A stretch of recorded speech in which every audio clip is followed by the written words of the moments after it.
Salut à tous. Alors aujourd'hui, si on se retrouve pour cette nouvelle vidéo, ça va être pour continuer notre fameux moteur.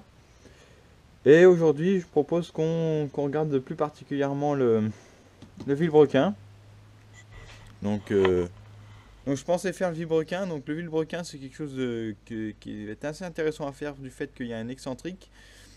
Sur le plan, c'est marqué de faire un assemblage pour le vilebrequin. Mais moi, cette partie-là, donc on a le long arbre qui est ici.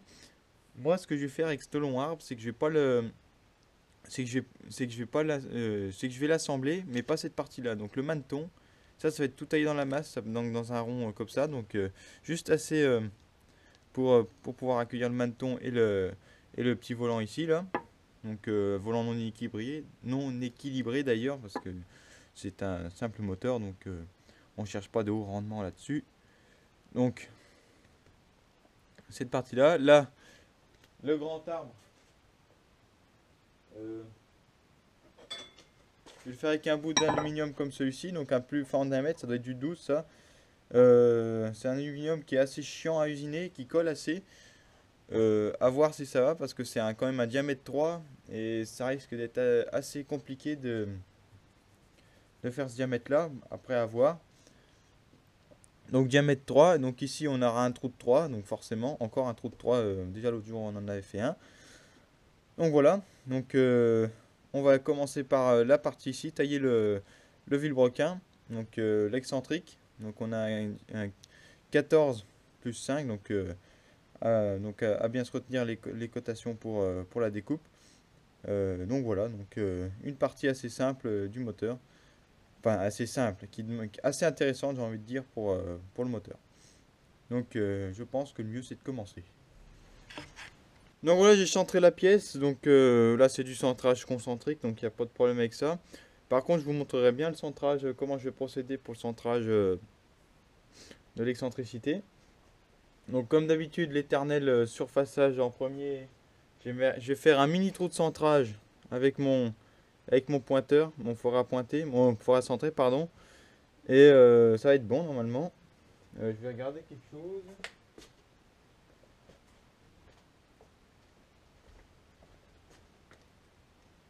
C'est bon, on a 20, on a de la marge. Donc là, c'est juste pour surfacer. Donc rien de spécial jusqu'à présent. Donc, comme d'habitude, le PCLN. Donc, un bon outil. Qui marche bien.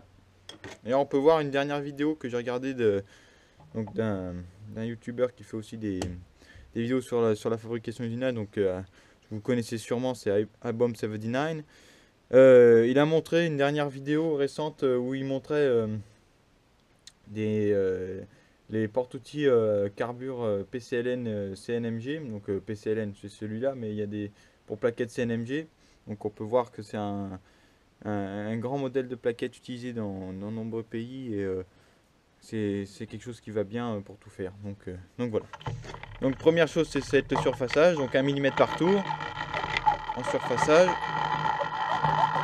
Normalement je suis à hauteur de pointe. Quand j'aurai surfacé, centrage avec le four à centrer, un tout petit centrage, et ensuite cylindrage, et ensuite on va pouvoir passer au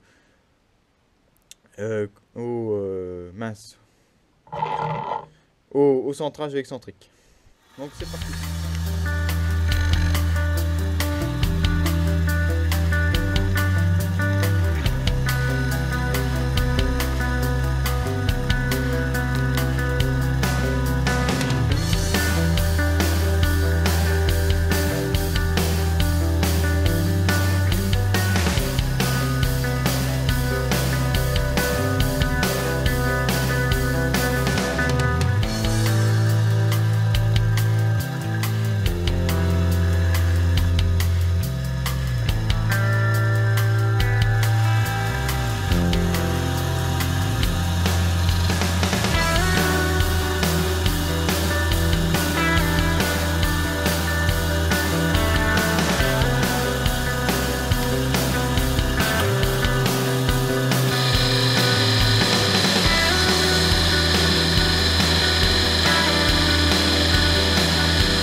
Donc on a pu voir mon mini point de centre, donc que j'ai mini centré. La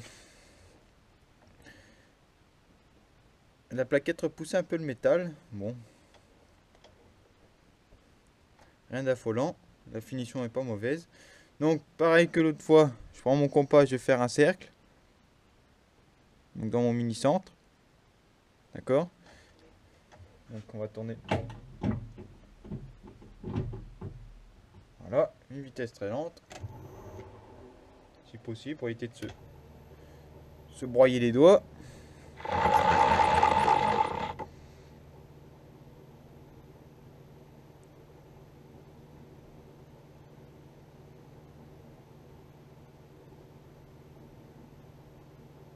Hein, voilà. J'ai mon centre, mon cercle, pardon. Donc c'est grâce à ça que je vais pouvoir venir pointer un trou et grâce à ça que je vais venir pouvoir pointer un trou et pouvoir centrer après. Donc voilà. Je vais m'apprêter à faire la méthode de l'entrepointe avec une double pointe. Donc c'est une méthode qui marche bien, que j'aime bien. Donc je me suis souvent servi pour faire des trous, 4 trous excentrés donc sur ce tour-là. Donc hors vidéo, j'y avais fait, hein, bien sûr. Donc le principe, c'est qu'on a fait un point de centre ici, donc avec un pointeau, et on vient coller notre pointe là-dedans. Voilà. Donc avec une pointe sèche,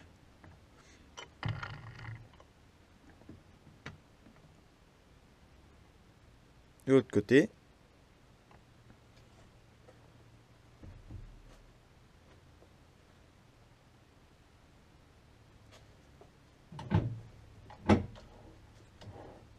Là, on va pouvoir venir régler notre excentricité jusqu'à que la pointe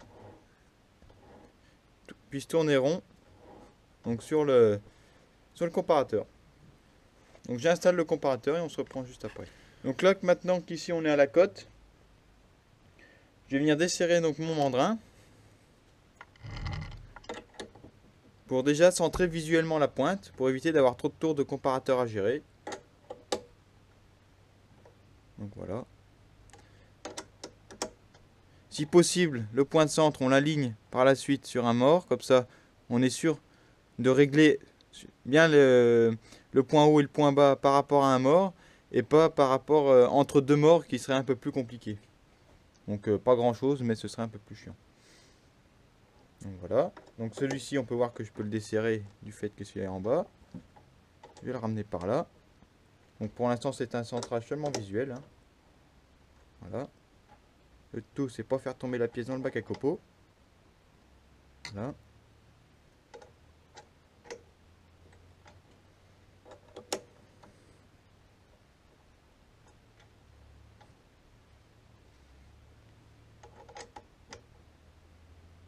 Voilà. Encore un petit coup par là.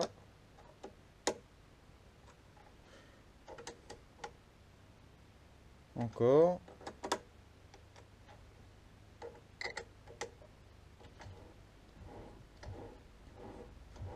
Donc on peut déjà voir qu'il y a déjà du mal de fait ici par rapport à tout de suite.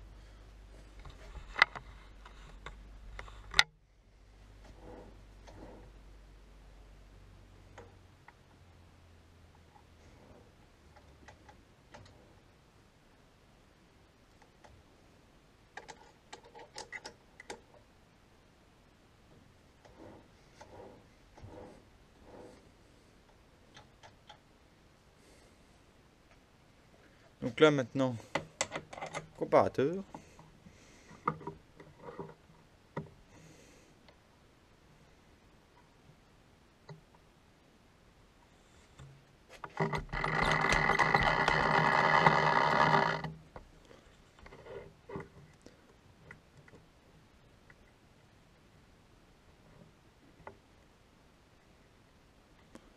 Voilà. On vient serrer ça. Donc je sais pas si vous allez voir avec le reflet du... J'en sais rien du tout. Donc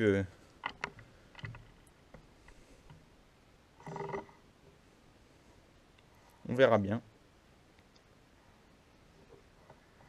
là je vais mettre assez de pression sur le comparateur. On va se mettre à 0 ici, voilà.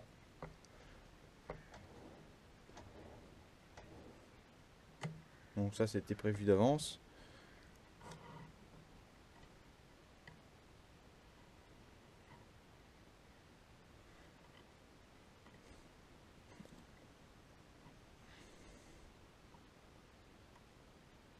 Voilà. Là on devrait être pas mal. Donc on vient se mettre à peu près sur la génératrice.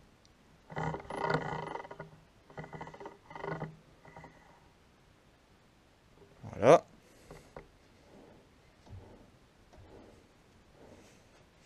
Et là on va pouvoir centrer. Avec une clé si possible, là, voilà. Donc on a quand même déjà pas mal de tours de comparateur. Donc le point haut, il est là. Donc comme par hasard, entre deux morts.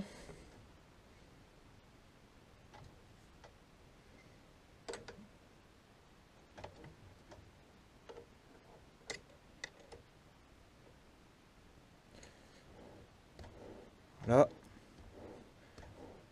Là on n'est pas trop mal. Donc on peut voir une très grande excentricité de la pièce.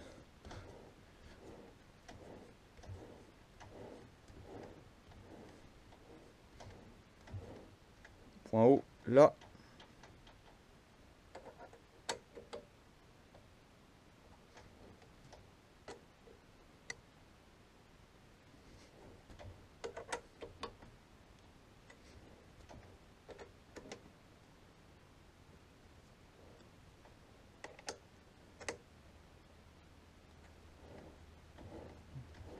Oula, j'ai pas été bon sur ce coup-là.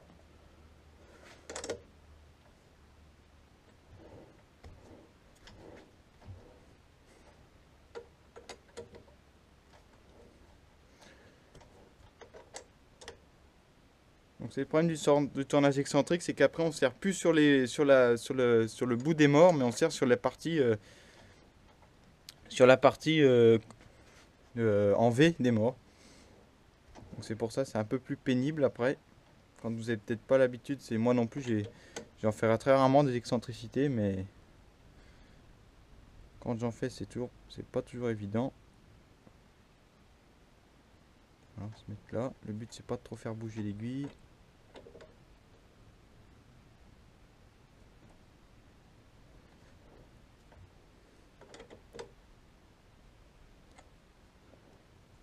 Voilà.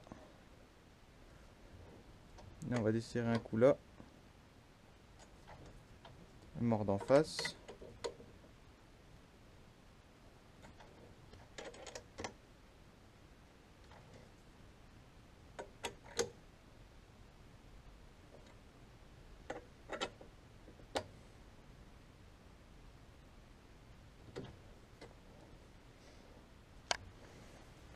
Donc voilà, on a le trou centré, donc on a 1/2 centième de défaut. Donc j'ai coupé la vidéo, mais j'ai tout de suite réglé ça. Donc j'avais fait une fausse manip avant, mais là j'ai bien rattrapé le truc. Donc on peut voir. Si on met un petit coup de jog, on verra bien.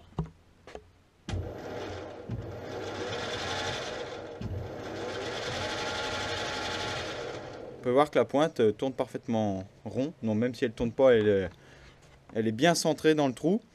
Donc je suis satisfait. Donc on va pouvoir passer au copeau. Donc là on va pouvoir taper de la guenille. Donc on peut voir notre excentricité. Rien de surprenant. On va venir.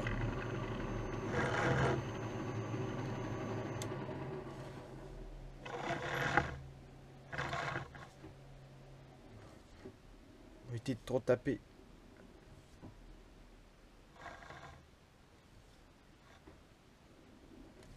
Lors du tangentement. Si ce mot existe, ou du moins. Voilà. Là ça passe. On va réduire un peu la vitesse. Encore un autre avantage d'avoir un variateur. On peut tourner bien moins vite que la boîte de vitesse ne le permet. Donc la vitesse avant c'était, donc je tournais à 50 Hz, C'était 80 tours minutes, donc là je tourne bien en dessous. Donc 80 tours minutes c'est la vitesse minimum du tour, donc on peut voir que ça faisait encore rapide pour faire de l'excentricité. Mais ce tour à la base n'est pas prévu pour faire ce genre de travaux. Donc attention de venir, quand vous faites ça, très attention de ne pas trop rentrer dans la pièce, parce que si l'outil venait à trop mordre dessous, c'est fini. Hein. La pièce est foutue et vous pouvez commencer votre centrage qui vous a pris quelques temps quand même. Donc là, on va toucher une fois sur deux pour tangenter, pour le diamètre. Donc c'est comme un étolimeur. Il faut venir prendre la passe à chaque mouvement de la pièce pour venir tangenter. Évitez de trop prendre à chaque fois. On va bientôt y arriver.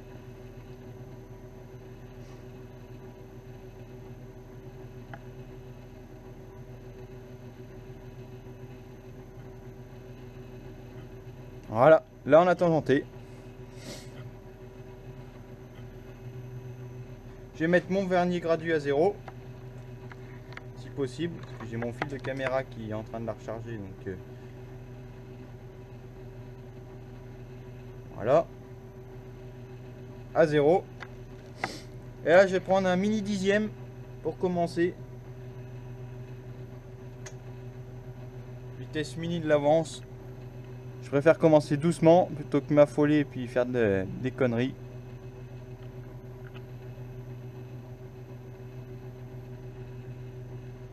On va pas tarder de toucher. Encore un tour. Et là pour...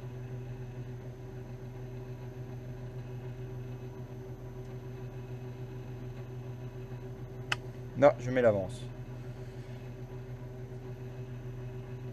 Donc je sais pas si on va pouvoir... Donc la pénétration va être assez lente. Voilà.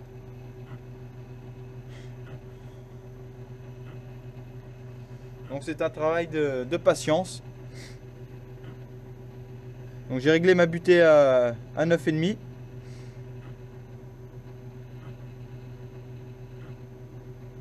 Donc là on va croire qu'on commence à faire du méplat, mais non, on fait bien du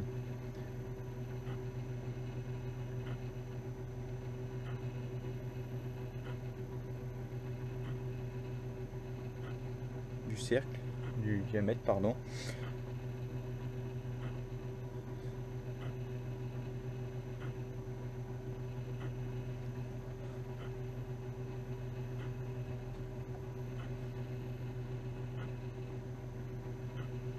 Donc le moteur en dessous tourne à la moitié de sa vitesse nominale, donc c'est-à-dire il tourne à peu près à 500 tours.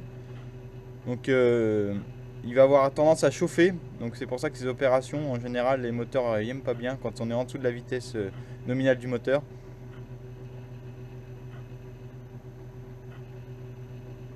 Donc on peut voir que ça se passe pas trop mal. Le centrage j'avais bien serré, il allait pas s'envoler le boudron.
Donc voilà, on a déjà bien descendu le diamètre. Alors le problème c'est que j'avais percé le trou un peu trop profond. Bon, c'est pas grave, pour la suite ça ira très bien.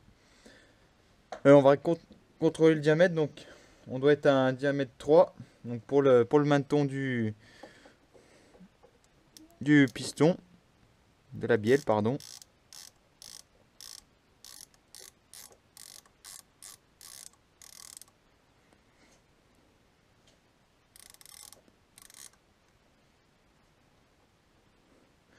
Donc on est à 5, 6, 6,34. Donc il faut qu'on descende à 3. Encore 3 mm. À nouveau contrôle de diamètre.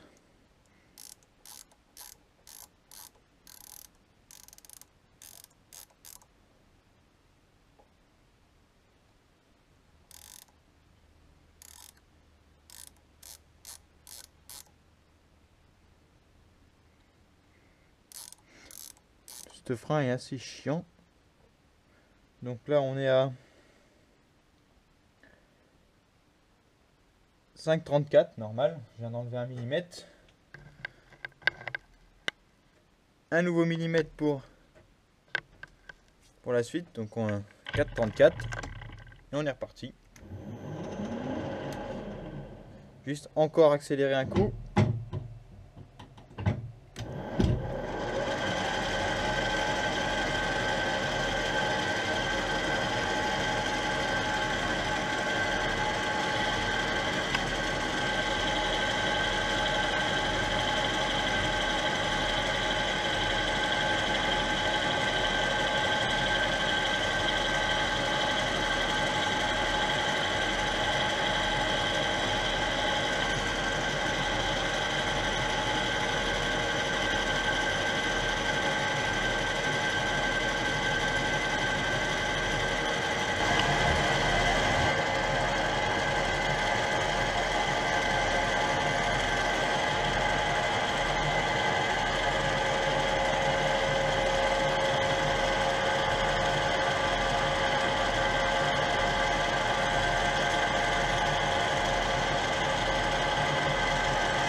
Donc là, on va pas tarder d'arriver au but.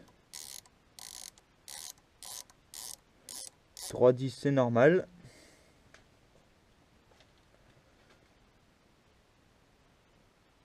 Voilà, j'ai enlevé un chouïa.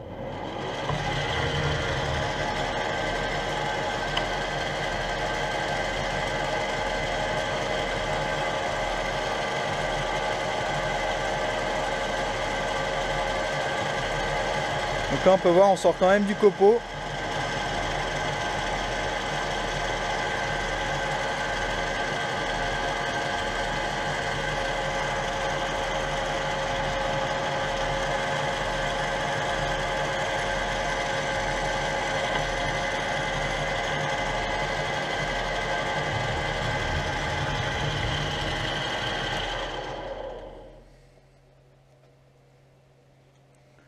Donc là, sur ce genre de petit maneton, faire très attention à ce qu'on fait. C'est vite une catastrophe qui peut arriver. On enlève encore un chouïa. Donc je vais finir hors caméra. Donc voilà, le maneton est maintenant terminé. Je vais juste contrôler la profondeur. Donc on était censé être, donc c'est pas évident. À 9,5.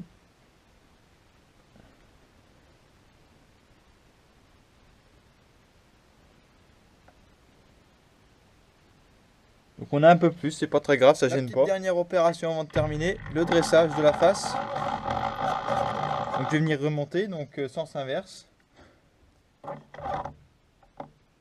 Donc pour dresser, voilà.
la pièce est terminée, donc sans problème, on est dans les cotes.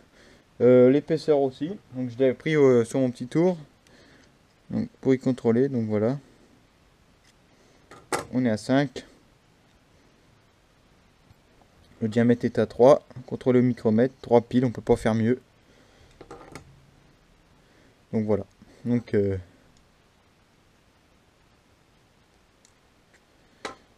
bonne petite pièce. Donc j'ai pas fait la tige, donc ce sera fait hors caméra parce que bon, c'est une tige, rien de plus banal. Donc elle sera emmanchée en force, donc dans le vilebrequin. Donc voilà, bel excentrique autour. Donc on a pu voir que a mis un certain temps, mais on y est arrivé. Donc voilà. Donc les deux pièces, voilà. Donc on se retrouve pour une prochaine pièce du moteur ou pour une nouvelle vidéo très prochainement. Allez, salut!